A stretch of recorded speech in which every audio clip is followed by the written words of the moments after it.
አክብሮታዊ ሰላምታችን በያላችሁበት ይድረስ። የተወደዳችሁ የኢትዮ ፎረም ቤተሰቦች እነሆ የዕለቱን ዘገባዎቻችንን ከዚህ እንደሚከተለው ወደ እናንተ ማድረስ ጀመርን። አበይት ነጥቦቹን በቅድሚያ ከትግራይና ከሌሎችም የኢትዮጵያ ህዝቦች ጋር በመሆን የብልጽግናውን አገዛዝ እናስወግደዋለን ሲሉ የፋኖ ኃይሎች አመራር ጄኔራል ተፈራ ማሞ ገለጹ። ይህ በእንዲህ እንዳለ በክልሉ የሚሊሻና ሌሎችም የጸጥታ አባላት ወደ ሰሜን ጦርነት ትላካላችሁ በሚል መነገሩን ተከትሎ ወደ ታጣቂ ኃይሎች እየተቀላቀሉ ስለመሆኑ ታውቋል። ዝርዝሩ ተዘጋጅቷል። ህወሓት የአብይ አህመድን ንግግር በባዶነት ስሜት የቀረበ የሞራል ግንባታ ሲል ምላሽ ሰጥም። ጠቅላይ ሚኒስትሩ ያሸነፍነውን ኃይል ነው ለድርድር ያቀረብነው ሲሉ መናገራቸውም የሚታወስ ነው። በስፋት የምንመለከተው ጉዳይ ይሆናል። ሁለት ጳጳሳት ላይ የግድያ ሙከራ ተደርጓል ተባለም። የክልሉ መንግስት ወንጀሉ ተጣርቶ የህግ የበላይነት ይረጋገጣል ሲል፣ የከተማ አስተዳደሩ ደግሞ 3 ግለሰቦችን በቁጥጥር ስር መዋሉን አሳውቋል። የዞኑ አስተዳደር በአንጻሩ ጥይት መተኮሱን ገልጾ ነገር ግን ጉዳዩን ፖለቲካዊ መልክ ለመስጠት እየተሰራ ነው ሲል ኮንኗል። በዝርዝር እንመለከተዋለን። የፓርላማ አባሉ ደሳለኝ ጫኔ በእናቶ ተመስገን ጥሩነህ ፈንታ በባህር ዳር ወንበር ሊለቀቅላቸው እንደነበር አብይ አህመድ እንደነገሯቸው አሳወቁም። ሌላኛው ተሰናባች የፓርላማ አባል የመጨረሻው የፓርላማ ቀንም መሰረታዊ የህዝብ ጥያቄዎች ምላሽ ሳያገኙበት የቀረ ነው ብለውታል። ይህንንም ይዘናል። ከኢትዮጵያ በድንበር የምትገኘው ከተማ የብልጽግናው አገዛዝ ከሚደግፈው አማጺ ኃይል ቁጥጥር ውጭ ሆነች። የ4 ኪሎ ሹማምንት ክደውናል የሚሉት የሱዳን ጦርም ስትራቴጂካዊቷን ከተማ መቆጣጠሩን ይፋ አድርጓል። ሌላኛው መረጃችን ነው። አሜሪካ ተጨማሪ ጥቃቶችን በኢራን ላይ ፈጸመች። ይህ ጥቃት የተሰነዘረው ደግሞ ዶናልድ ትራምፕ በኢራን ላይ ምሽቱን ድብደባን እንፈጽማለን ማለታቸውን ተከትሎ ነው። የተወደዳችሁ የኢትዮ ፎረም ቤተሰቦች አብራችሁን ስትቆዩ እነዚህን እና ሌሎችን መረጃዎችን ትሰማላችሁ። ሰናይ ቆይታ ይሆንላችሁ። ከትግራይና ሌሎችም የኢትዮጵያ ህዝቦች ጋር በመሆን የብልጽግናው አገዛዝን እናስወግደዋለን ሲሉ የፋኖ ኃይሎች አመራር ጄኔራል ተፈራ ማሞ ገለጹ። ይህ በእንዲህ እንዳለ በክልሉ የሚሊሻና ሌሎችም አባላት ወደ ሰሜን ጦርነት ትላካላችሁ በሚል መነገሩን ተከትሎም ወደ ታጣቂ ኃይሎች እየተቀላቀሉ ነው ተብሏል። ይህ ደግሞ በዋናነት በሰሜን ሸዋ ዞን ሞረትና ጅሩ ወረዳ መታየቱ ሲነገር በደርዘን የሚቆጠሩ የክልሉ የጸጥታ ኃይሎች አገዛዙ ለሌላ ጦርነት ትፈለጋላችሁ ቅስቀሳን ተከትሎ ወደ ፋኖ ኃይሎች ከነትጥቃቸው መቀላቀላቸው ነው የተነገረው። በሌሎች የክልሉ አካባቢዎችን በአነስተኛ ቁጥርም ቢሆን ተመሳሳይ እንቅስቃሴዎች መታየታቸው ታውቋል። በክልሉ አንዳንድ ስፍራዎች የሚፈጸሙ ጥቃቶችና የሚደረገው ዘመቻ ደግሞ አሁንም እንደቀጠለ ነው። በማዕከላዊ ጎንደር ሊቦ ከምከምና በለሳ ጓኋላ አቅራቢያ የተከናወኑ ጥቃቶችም ለዚህ በአብነት የሚጠቀሱ ይሆናሉ። የአማራ ክልሉ ጦርነት ምንም እንኳን በድሮን ጥቃቶች ታግዞ እየተደረገ ያለ ቢሆንም ቅሉም በፓርላማው ግን አገዛዙ ሰዎች የሽፍታ እንቅስቃሴ አድርገው ጉዳዩንም አቃለው መግለጻቸውን ግን ቀጥለዋል። በአማራና ትግራይ መካከል ያለው የዘመናት አብሮነትን በቅርብ ጊዜ ክስተቶች በግጭትና ለመተማመን ይቀጥል ዘንድ መስራትን የሰርክ ተግባራቸው ያደረጉት የባህር ዳርም የጎንደርም የ4 ኪሎም የአዳማም ሹማምንትም የሚደረግን የሁለቱን ህዝቦች ትብብርን እንደ ስጋት ማንሳት ከጀመሩ ሰነባብተዋል። ጠቅላይ ሚኒስትር አብይ አህመድ ይህንን የሀገር ውስጥ ኃይሎችን የቅርብ ጊዜ ትብብርን ገሸሽ አድርገው ህወሓት ከሱዳን ከኤርትራም ከሌላም ጋር ሆኖ ቢመጡም ከስልጣኔ ሊገለብጡኝ አይችሉም የሚል ንግግር ላይ ቢያተኩሩም የፋኖ ኃይሎች ወታደራዊ አመራር የሆኑት ጄኔራል ተፈራ ማሞ ደግሞም ትግራይ ላይ ለመዝመት ለሱዳን ኑ የጎንደርን መሬት ውሰዱ ያለም ኢትዮጵያ ውስጥ ውጊያ ለማካሄድ ከኤርትራ ጋር የሰራም አገዛዝ ዛሬ ህዝብን ለማነሳሳት በሚል በእነዚህ ሀገሮች ላይ መሰረት አድርጎ የሚያከናውነው ቅስቀሳ ገዢ የለውም ሲሉ ገልጸው ፋኖ በዚህ ወቅት ከብልጽግና በላይ ቀየውንና ማሳውን በሞርታር አቃጥሎም ወገኖቻችንን በድሮን አንድዶም ዘመዶቻችንን በክላሽ ረሽኑ ያሳየ ቀዳሚ ጠላት የለም ሲሉም አንስተዋል። ለዚህ አገዛዝ መውደቅ ሲባል ከውጭ ኃይል ጋር መስራት አይጠበቅብንም። ከትግራይ ወንድሞቻችን ጋር ሆነን ከሌሎችም የኢትዮጵያ የተበደሉ ህዝቦች ጋር ተቀናጅተን የአማራ ህዝብ መሰረታዊ ጉዳዮችን በማይጣረስ መልኩም ስርዓቱን እናስወግደዋለን፣ ትብብሩም ይጠናከራል ሲሉም ተደምጧል። አሁንም የአማራ ህዝብ ከትግራይ ህዝብ ጋር የሚያጋጭ ጦርነት የለውም። ይሄ አሁን አይደለም የጠቀስነው ገና መጀመሪያ ነው። አንዳንዱ አይገባውም። የትግራይ ህዝብ እግሩ እስከሚነቃ ዓለምን ቢዞር ከአማራ በላይ ወዳጅ የለውም። የአማራም እንደዛው። ከትግራይ ጋር ያለን ግንኙነት በውይይት ነው። በጦርነት መሆን የለበትም። የሚያነጋግሩ ነገሮች በውይይት ነው የወሰደ ጊዜ ወስዶ መፈታት ያለበት የሚል ነው። ህወሓትን ይዞብን ሊመጣናል። ህወሓትኛ ምን ብለው አገሩ አይደለም እንዴ? እናንተ ጋር መስራት እንፈልጋለን። የባለፈው ጥራሻ ያስፈልግን። በጦርነት በሁለታችን መካከል የለም። ህልውናችን እያጠፋ ያለ ኃይል አለ ነው። ህልውናችን እውን ካደረግነ በኋላ ደግሞ ከሌሎች ጋር ሆነን የጋራ የሆነ አጀንዳ ዘርግተን እንወያያለን ብሏል። ይሄን እንቀበላለን። ምክንያቱም ከብልጽግና በላይ ጥላት የለንም አልነኮ። እኛውን ከብልጽግና በላይ ምን ትለኝ ሌላ ጥላት የለኝም። ዘመዶችን ሲጨፈጭፍ አይቻለሁ። በድሮን ነው የጨፈጨፋቸው። ምርቱን ሲያቃጥለው አይቻለሁ። ቤቱን ሲያቃጥለው አይቻለሁ። ስለዚህ ብልጽግና እናጥፋ ብሎ የመጣ ኃይል ዓላማችን መነሻ አድርገን ከመተባበር አንቆም። እኛው ራሳችን ነን በሳት ተቃጥለን ያየነው። በድሮን ነው ገላችን የተመታው። ስለዚህ ይህን ኃይል እየሞትነ ቢሆን ምድረ ገጽ ሳናጠፋ አንመለስም ነው። እኛ ትብብራችን አገራዊ ኃይሉ ጋር ነው። ከሱዳን ጋር የሚያደርገው ከግብጽ እንደዚህ ሆነ ከኤርትራ እንደዚህ ሆነ የሚለው የራሱ ጠባጫርነት ነው። በቅርቡ ፊልድ ማርሻል ብርሃኑ ጁላም የሆነ አማካሪያቸው ጀነራል አለምሸት ደግፌ ሀገሪቱ ያለችበትን የሰላም እጦትና የትርምስና የቀውስ ሁነት በተመለከተ መናገራቸውን ያስታወሱት ብርጋዴር ጀነራል ተፈራ ማሞም አሁን ባለው ሂደት ከውድቀት እንደማይተርፉ ተረድተዋል። የቅርብ ጊዜ ግምገማቸውም ሰራዊታችን ተራራ መውጣት እንኳን የማይችል የድሮን ጥገኛ ሆኗል የሚል ነው። እንዲህ ያለው እውነታ እያመለጣቸው እየተናገሩትም ቢሆን የዘለቁት ግን በጥቅማ ጥቅም ስለታወሩ ነው ባይ ናቸው።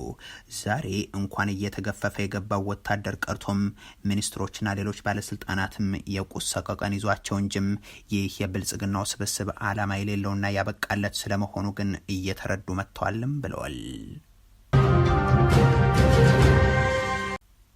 ህወሓት የአብይ አህመድን ንግግር በባዶነት ስሜት የቀረበ የሞራል ግንባታ ሲል ምላሽ ሰጠም። ጠቅላይ ሚኒስትሩ ያሸነፍነው ኃይል ጋር ነው ለድርድር የቀረብነው ሲሉ መናገራቸው የሚታወቅ ነው። የብልጽግናው ፕሬዝደንትና የፕሪቶሪያው ስምምነት በ3 ዓመታት ውስጥ ለበርካታ ጊዜያት የአቋም መለዋወጥ የታየበት ሆኗል። አንድ ሰሞን ፕሪቶሪያውን ረስቸዋለሁ፣ ሌላ ጊዜ ተደራዳሪዎቹ እንደሆነም እነጌታቸው ናቸው፣ እነሱ ደግሞ አዲስ አበባ መጥተዋል፣ ትግራይ ያሉትን ደግሞ አናውቃቸውም ሲሉ ተናግረው ነበርም። አስቀድመው ደግሞ ይህንን ስምምነት የፈረምነው የእርስ በርስ ጦርነቱ መቋጫ ስለሌለው ውጊያውም ውሃ በወንፊት ስለሆነብን ነው ማለታቸው የሚዘነጋ አይሆንም።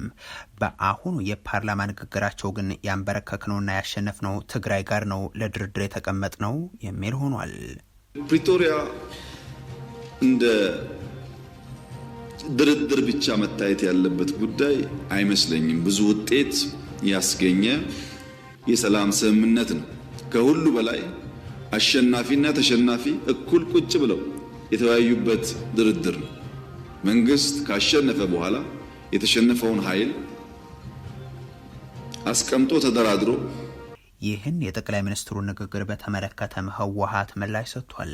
የድርጅቱ ቃል አቀባይ ሚካኤል አስገዶም የብልጽግናው መንግስት የፕሪቶሪያው የሰላም ስምምነትን የተፈራረመው በአሸናፊና ተሸናፊ መካከል ነው ማለቱ አሁን ሀገሪቱ የገባችበትን ቅርቃር ለመሸፈንና ለሞራል ግንባታ ያደረገው ነው ሲሉ አንስተው ቲዲኤፍ በአብይና አጋር ኃይሎች ላይ ያደረሰው የአሉላ ኦፕሬሽንና ደብረ ብርሃን ድረስ የደረሰው ዘመቻም የድሉ ማሳያዎች ናቸው ይላሉ።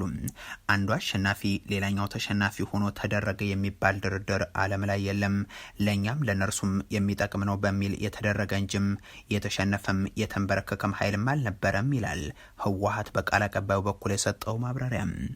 አሁን ያለበት ሁኔታ ባዶነት እየተሰማው ስለሆነ የሞራል ግንባታ ለሞራል ግንባታ ይጠቅመኛል ብሎ ተናገረው ሊሆን ይችላል።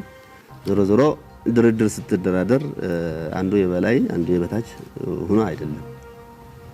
እሱም ይጠቅመኛል ብሎ አስቦ እኛ ደግሞ ችግሮቻችን ስለነበሩብን እንድንደራጅ እንድንጠነክር ይጠቅመናል ብለን በዋናነት ደግሞ ጦርነት ለማንም አንድም ትንፋስ ማስቀረት አንድም ህይወት ማስቀረት ቫልዩ ስላለው ዓላማችንም ሰላም ስለሆነ ፍላጎታችንም ሰላም ስለሆነ እንደ ህዝብ እየተሰራው ነው።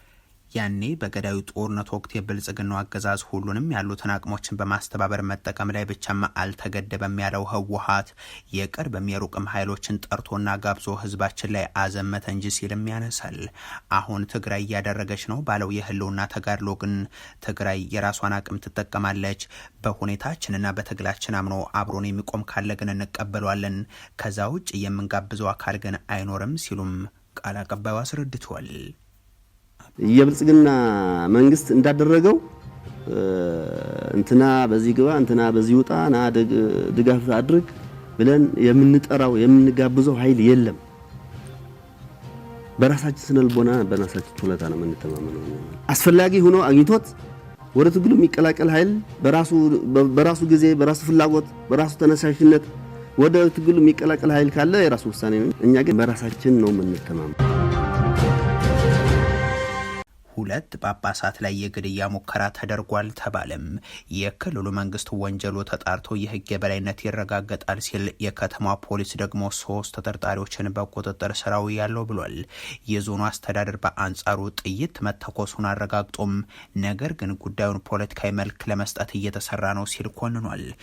ራሱን ከኢትዮጵያ ኦርቶዶክስ ተዋሕዶ ቤተክርስቲያን የለየው የትግራይ ኦርቶዶክስ ተዋሕዶ ቤተክርስቲያን የመንበረ ሰላማ ከፍተኛ ቤተ ክህነት ጽሕፈት ቤት በሁለት ሊቃነ ጳጳሳት ላይ ያነጣጠረ የግድያ ሙከራ መፈጸሙን ገልጿል። ጥቃቱ ያነጣጠረው በሁመራ ሀገረ ስብከት ጳጳስ አቡነ ናትናኤልና በሲኖዶሱ ጽሕፈት ቤት ኃላፊ አቡነ አረጋዊ ላይ መሆኑንም አመልክቷል። ጥቃቱ ያጋጠመው ሰኔ 30 ከሌሊቱ 6 ሰዓት ከ30 ገደማም በአክሱም ከተማ በሚገኘው መኖሪያ ቤታቸው ውስጥም ነው።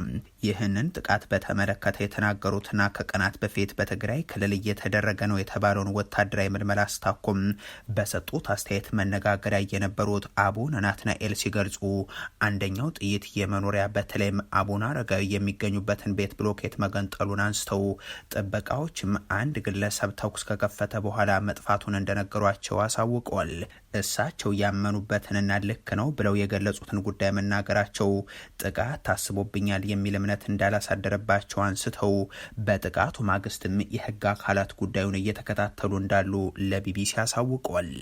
የጳጳሳት መኖሪያ አለ። ከዛ መኖሪያ ውስጥ ደግሞ በአጋጣሚ የነበርነው 2 አባቶች ነን። እኔና አቡነ አረጋዊ ካረፉበት ማረፊያ ክፍል ህንጻው ላይ ጥይቱ አርፎ በተወሰነ መልኩም ህንጻው ነድሎ ብሎኬቱ ግማሽ ብሎኬት ተገንጥሎ እንትን ወድቀዋል። ለግድያ የሚያበቃ ለግድያ ሙከራ የሚያስፈጽም ነገር አይኖረኝም፣ ሊኖረኝም አይችልም፣ ኑሮኝም አያውቅም። ምናልባት የህጉ አካል ጉዳይን ይዞታል። በጉዳዩ እየተጣራ ሲመጣ ያደረገው አካል ርቆም አይርቅም። የግድ ከህግ የሚያመልጥ ስለማይኖር ከጉዳዩ ጋር በተያያዘ የክልሉ መንግስት ምክትል ፕሬዚደንት አቶ አማኑኤል አሰፋ በአክሱም ከተማም በብፁዓን አባቶች ላይ ተሞክሯል እየተባለ ያለው ወንጀል ድርጊት በስርዓት ተጣርቶም የህግ የበላይነት ይረጋገጣል ሲሉ ገልጿል። የአክሱም ከተማ አስተዳደር በበኩሉም በዕለቱ በጳጳሳቱ መኖሪያ ቤት ግቢ ውስጥ አንድ ጥይት መተኮሱን አረጋግጧል። ይሁን እንጂ ነገሩን ከሚገባው በላይ እየተጋነነ ነው ብሏል።